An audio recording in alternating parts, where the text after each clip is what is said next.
Sejam bem-vindos. Esta é a Hora de Agir, do Fórum de Energia e Clima, observador consultivo da CPLP, juntando a ciência, a política, as empresas e a sociedade civil. Mas hoje é um programa diferente, porque hoje a CPLP faz anos, 25 anos. E por isso este programa serve para celebrar este espaço de cultura, de amizade, de afetos, que une 295 milhões de pessoas em 9 países e 4 continentes. A 17 de julho de 1996 foram 7 os países que deram este passo inicial numa busca genuína de fortalecimento, progresso, solidariedade para uma maior afirmação no mundo dos países de língua portuguesa. 25 anos depois, que desafios existem na história desta jovem organização? Que sonhos faltam ainda cumprir?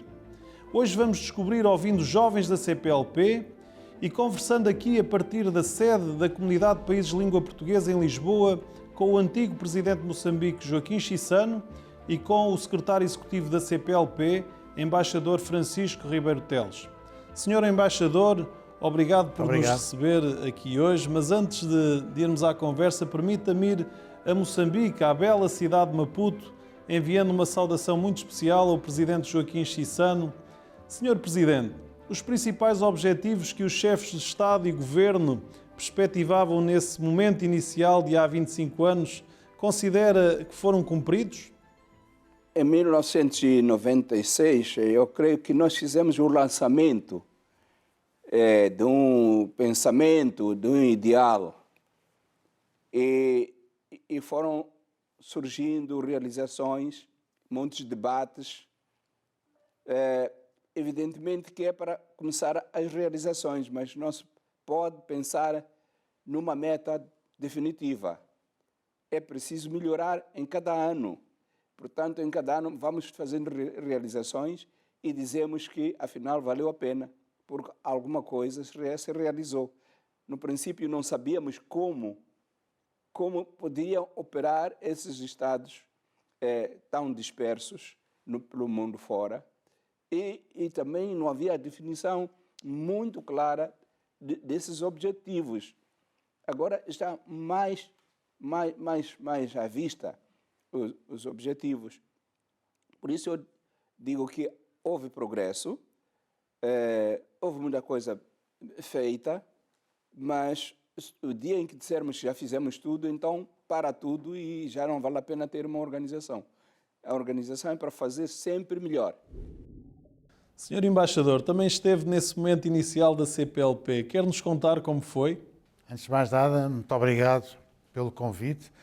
Queria também endereçar uma saudação especial ao presidente Joaquim Chissano, que tive a oportunidade, aliás, estivemos juntos no dia 17 de julho de 1996, no Centro Cultural de Belém.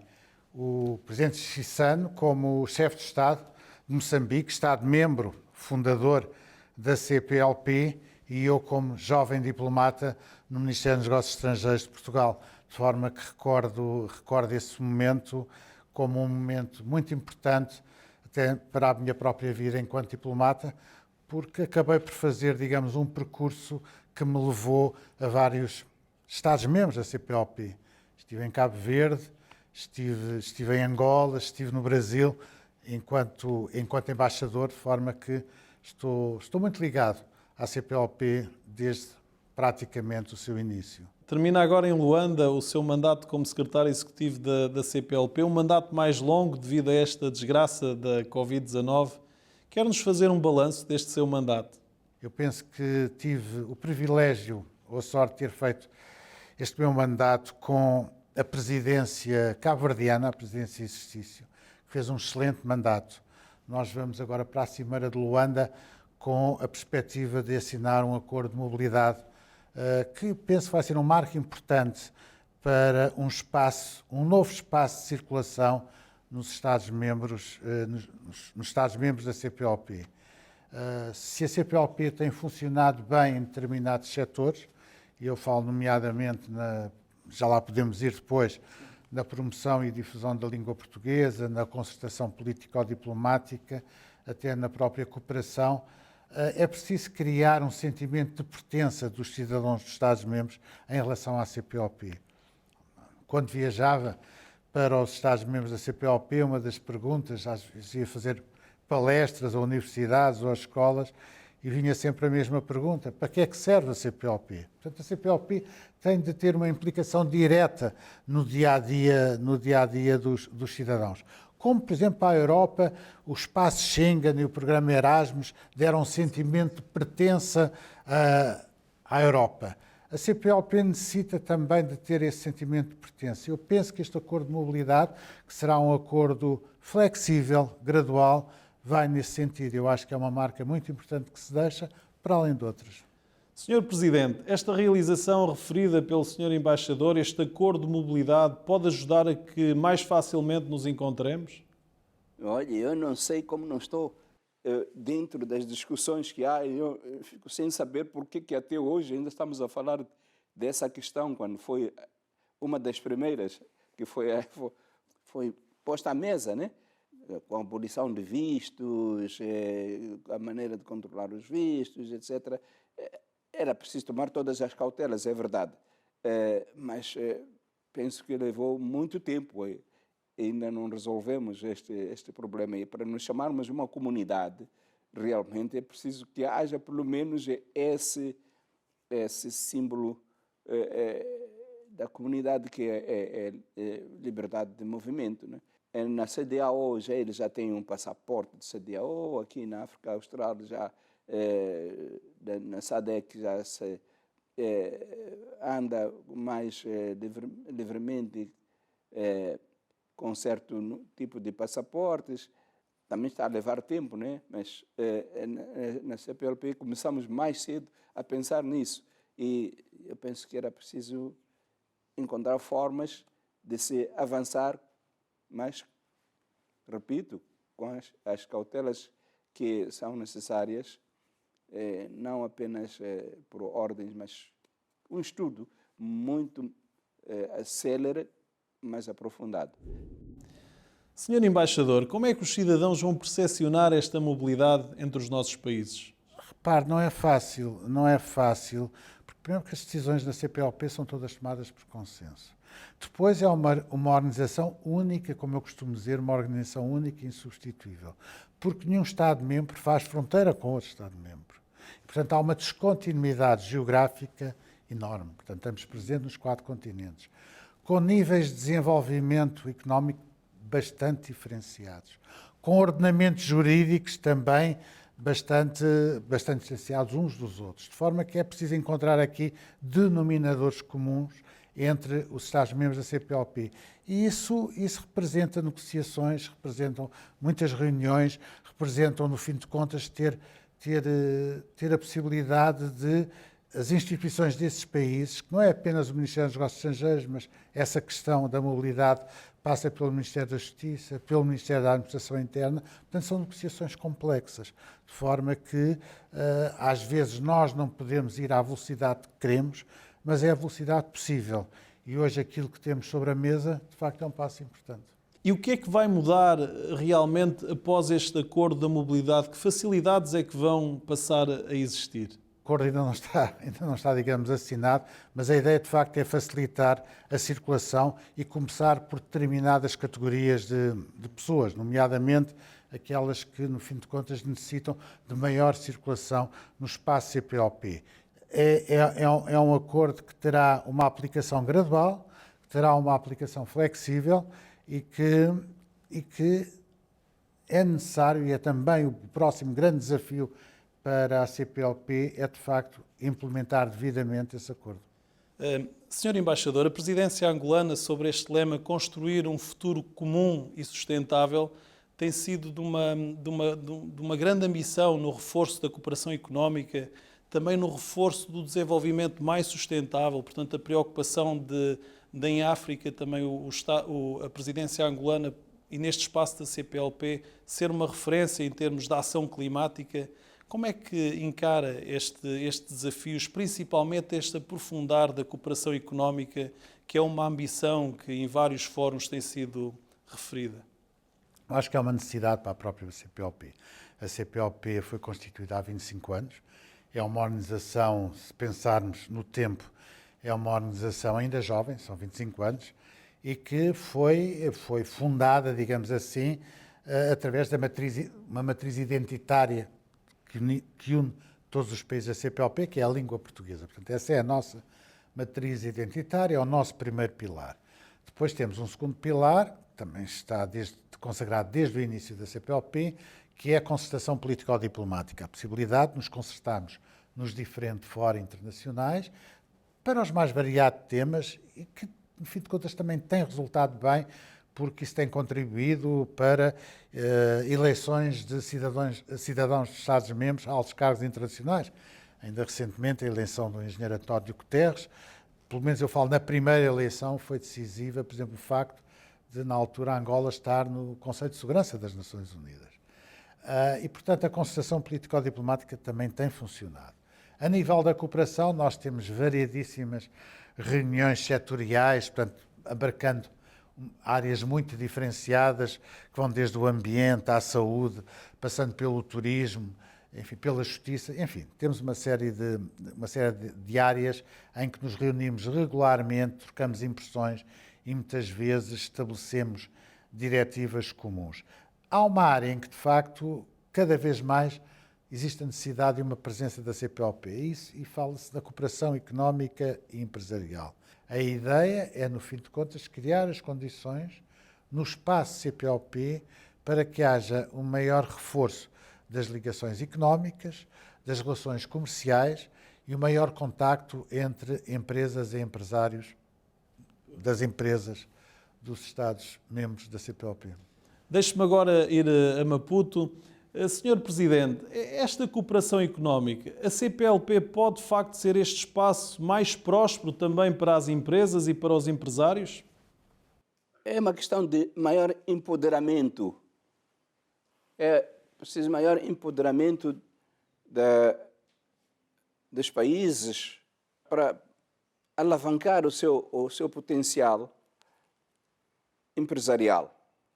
Os empresários dos PALOPs devem melhorar as suas capacidades para poderem fazer o uso das riquezas que têm os países e encontrar formas de estabelecer uma cadeia de valores que os une aos outros países já mais desenvolvidos, como é o caso de Portugal e o caso do Brasil, mas também encontrar formas de, entre si, fazerem um intercâmbio.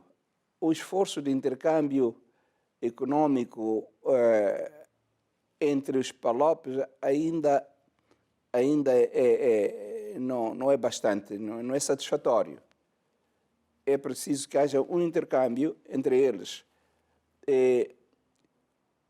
O know-how dos países já mais desenvolvidos deve ser direcionado de maneira a empoderar os empresários dos PALOPs.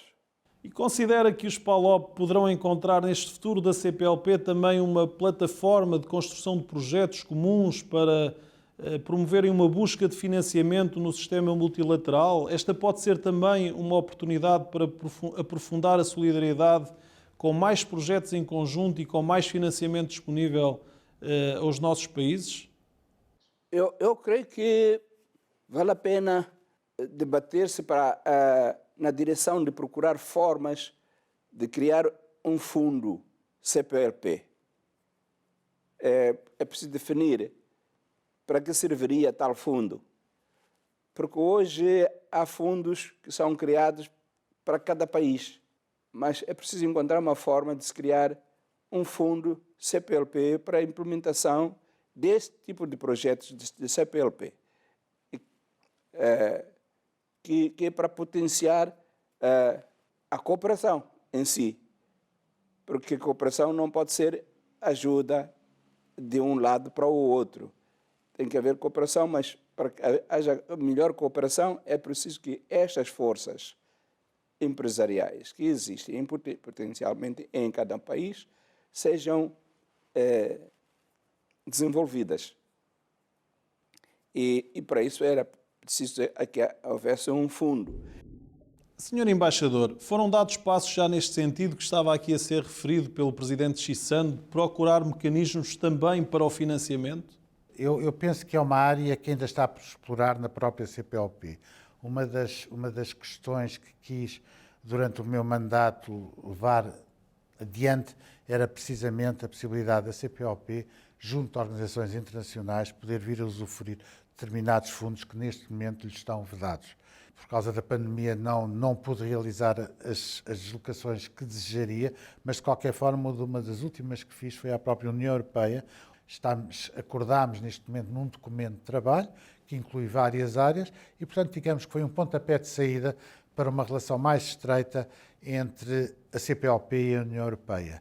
E também aproveitei também essa deslocação a Bruxelas para estar também com uma organização que é muito importante, que é a Organização da África, Caraíbas e Pacífico, que é dirigida neste momento também por um cidadão lusófono, o ex-ministro das Relações Exteriores de Angola, o embaixador Jorge Chicote, que esteve aqui a semana passada, que assinámos um memorando de entendimento que, digamos que é o primeiro passo para que também haja uma relação mais profunda entre essas organizações. O Sr. Embaixador é uma pessoa muito experiente. Dentro deste cenário que são as possibilidades destas relações entre as nações do mundo, considera que é possível, para fazer face a estas respostas globais, aprofundar mais esta solidariedade? Tivemos agora uma pandemia, vimos que os países foram respondendo de forma diferente. Considera que esse aprofundado de solidariedade num quadro das Nações Unidas, da União Europeia, de organizações como a CPLP, é possível trabalharmos? É essencial, é incontornável. Há países que podem ter reservas em relação ao aprofundamento das relações no mundo multilateral, mas é incontornável. E a pandemia veio provar isso mesmo, veio provar que não estamos sozinhos. E daí a necessidade, no fim de contas, da CPLP se poder projetar à escala global. Já existe essa projeção a nível dos Estados-membros. Agora é preciso projetá-la em termos de uma maior aproximação a organizações que podem vir a ser úteis para as atividades da CPLP. O engenheiro António Guterres diz uma frase que há um problema no sistema multilateral que não tem dentes, portanto, e mesmo o Conselho de Segurança das Nações Unidas, que tem alguns dentes, mesmo assim há conflitos que permanecem no mundo. A própria CPLP e o Secretariado Executivo têm um mandato que é conferido pelos Estados-membros. Considera, com esta pandemia, que há maior sensibilidade para esse mandato ser mais reforçado, ter mais, digamos, tarefas no sentido de fazer esta união entre os vários países, de forma que estes projetos sejam mais transversais às diversas realidades económicas e sociais que temos nestes territórios? Sim, eu também considero isso uma inevitabilidade. Quer dizer, é indispensável que assim seja. Eu acho que a questão da pandemia, eu lembro-me na altura quando foi a eclosão da pandemia, que nos apanhou todos de surpresa e que tínhamos uma série de reuniões programadas, incluindo reuniões presenciais, para preparar, digamos, a componente económica e empresarial da CPLP, com reuniões de agências de investimento, com uma reunião tripartida de Ministro da Economia, do Comércio e das Finanças da CPLP. Era a primeira vez que isso ia acontecer. De facto, a pandemia apanhou-nos em cheio e houve que fazer uma aprendizagem, toda uma nova aprendizagem, que é passarmos a funcionar em plataformas virtuais. Aí houve um problema, porque tínhamos que conciliar horários, como estamos nos 4 cantos do mundo, conciliar horários, sobretudo com Brasília e Dili. Exatamente, também, com Timor e com o Brasil. Mas tudo isso se fez. O caminho faz-se caminhando, a CPLP é jovem, todas as decisões na CPLP são por consenso, e ainda bem que são por consenso. Não conceberia uma CPLP de outra forma. É uma organização horizontal, portanto, não existe países mais importantes que outros, de forma que isso faz com que a CPLP tenha um futuro, quer a nível dos próprios Estados-membros, que percebam cada vez mais a importância da CPLP. A CPLP vai valer no futuro aquilo que os seus Estados-membros queiram que ela valha. Isso é muito importante. Mas eu estou convicto, sim, que há um futuro. Presidente Joaquim Chissano, o que mais pode contribuir para que este mundo seja uma verdadeira casa comum, com respeito pelo mundo natural, mas sobretudo com mais paz entre os homens? É uma questão de educação. Começa de casa. Porque é o indivíduo que deve ter a paz no seu interior. E no relacionamento com as outras pessoas, ter a paz como a base. E isso é uma questão de educação que deve levar toda a sociedade a falar disso.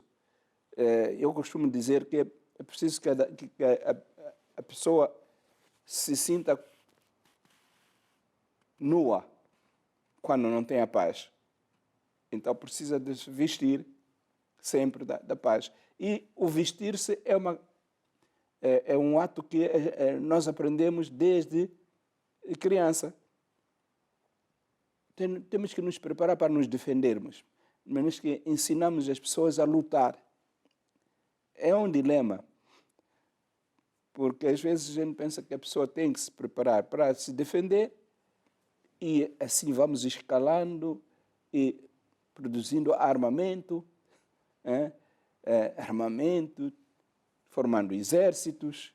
E isto não promove a paz. Não promove a paz. Agora, como dosear isto? De maneiras que comecemos a dizer que já não precisamos de essas armas. E a pessoa não tem a mentalidade de armamento, mas tem a mentalidade de paz, de solidariedade. E é isto que é preciso ser a discussão do dia a dia de todas as sociedades. E da CPLP. E da CPLP também. Temos que dizer que, olha, nós temos que ser uma comunidade de paz. E a juventude da CPLP? Vamos agora ouvir a mensagem dos jovens. O futuro da CPLP vai passar por um maior investimento no desenvolvimento da investigação científica em português, no uso e na promoção das energias renováveis e numa economia sustentável. Que é imperioso que haja maior circulação de pessoas e bens a nível dos estados da comunidade. É uma comunidade que deve trazer à mesa e deve debater e materializar esta questão de forma a facilitar o acesso a este mercado de mais de 290 milhões de pessoas. É um mercado com muito futuro. Eu penso que uma das propostas interessantes que a CPLP poderia levar a cabo é a desoneração de livros impressos para circularem com um valor mais reduzido entre os países membros. Deve agir fortemente na defesa do clima, acelerar a descarbonização da economia e promover mais forte a defesa da floresta e da água. Deve aumentar as suas ações concretas de mitigação das populações aos efeitos adversos do clima. Espero que no futuro a CPLP possa ser mais inclusiva nas questões da integração das pessoas, bens e serviços, como a aprovação de leis comuns na área de comércio, defesa e segurança, ambiente. Também penso que a CPLP deveria investir mais na formação dos recursos humanos, nas áreas de ciências e tecnologia, informação e comunicação e investigação científica. É preciso nós investirmos na educação dos jovens e é preciso, sobretudo, que os Estados-membros da CPLP possam colocar à disposição dos jovens ferramentas e mecanismos para que a empregabilidade dos jovens seja uma realidade. Uma oportunidade para fortalecer a posição, na verdade, dos países da CPLP, do ponto de vista de cooperação econômica, do ponto de vista de cooperação regional e talvez por inclinação também no âmbito científico. Gostaria de pedir que os estadistas ou os responsáveis desta comunidade, nos seus encontros de reuniões, que refletissem muito profundamente na questão do analfabetismo e que se crie programas, né, de combate ao analfabetismo. A CPLP é hoje uma organização influente no quadro da geopolítica. Bem sabemos que no panorama internacional cada vez mais é fundamental que os países se possam unir em organizações institucionais para que coletivamente possam desenhar novas soluções. Senhor Presidente, na sua opinião, que espírito é que os jovens devem desenvolver para que sejam bons os próximos 25 anos da nossa comunidade de países de língua portuguesa? Devem procurar cultivar o espírito de solidariedade, sabendo que todos somos iguais, mas que alguns têm privilégio de terem ou de se desenvolverem mais depressa, seja no mesmo país, existe isso, em países diferentes, tem circunstâncias que rodeiam, que fazem com que eles progridam mais depressa. Mas temos também aqui, no nosso caso, um país com grandes potencialidades. O que precisa potencialidades, eu digo, riquezas naturais, precisa de intelectuais capazes de fazer o aproveitamento dessas riquezas naturais. E o saber pode vir dessa solidariedade com os países que têm esse saber. Senhor Presidente, muito obrigado por ter estado connosco. Muito obrigado. Vou-me despedir agora também do Sr. Embaixador Francisco Ribeiro Teles, lançando também o mesmo desafio. Que mensagem tem o Secretário Executivo da CPLP para a juventude da CPLP? Olha, sobretudo em relação à África, porque a África é um continente jovem e os jovens vão ser determinantes no futuro da África. E a grande maioria dos Estados-membros da CPLP estão em África. Isso também vai representar uma alteração muito significativa na própria demografia da CPLP, porque as projeções que as Nações Unidas apontam para o continente africano, sobretudo para Angola e para Moçambique, são de que Angola poderá ter uma população de 150 milhões no final do século e Moçambique 140 milhões. Portanto, a CPLP no futuro, no final do século, pode ter 500 milhões de falantes. E a grande maioria são jovens, e o que eu peço aos jovens é que acreditem no futuro da África, acreditem na CPLP e acreditem que o seu destino passa cada vez mais por sermos solidários uns com os outros. E que façamos este abraço fraterno da língua portuguesa. É isso. Muito obrigado, Sr. Embaixador. Ótimo. E agora vamos a mais 25 anos de CPLP. Quando lá chegarmos, estaremos no ano de 2046. O mundo terá de ser um lugar diferente e nós, com a língua portuguesa, podemos contribuir na construção desse lugar. Estaremos perto do ano da neutralidade carbónica, o que significa que descarbonizamos a economia. Isto significará também que fizemos a maior mudança do nosso paradigma energético e que a energia virá principalmente do sol e do vento. A economia respeitará os limites do sistema terrestre e por isso terá em consideração a proteção da biodiversidade e para isso estaremos no mundo da economia circular com a constante reciclagem e reuso dos recursos. Que daqui a 25 anos possamos também ter um mundo onde a humanidade se entenda, a humanidade se encontre, porque é com a diversidade e a diferença que nós podemos enriquecer e evoluir. Um mundo sem mortes no Mediterrâneo, sem fome, mais igual, mais fraterno e mais feliz. Para isso vamos precisar de Estados com E grande, de políticas com P grande e de cidadãos com C grande. Será uma utopia? Cabe-nos a nós que não seja. Esta foi a Hora de Agir nos 25 anos da CPLP. Até para a semana. Inscreve-te gratuitamente como membro em energiaeclima.org e participa nos projetos da equipa do teu país. Fórum da Energia e Clima.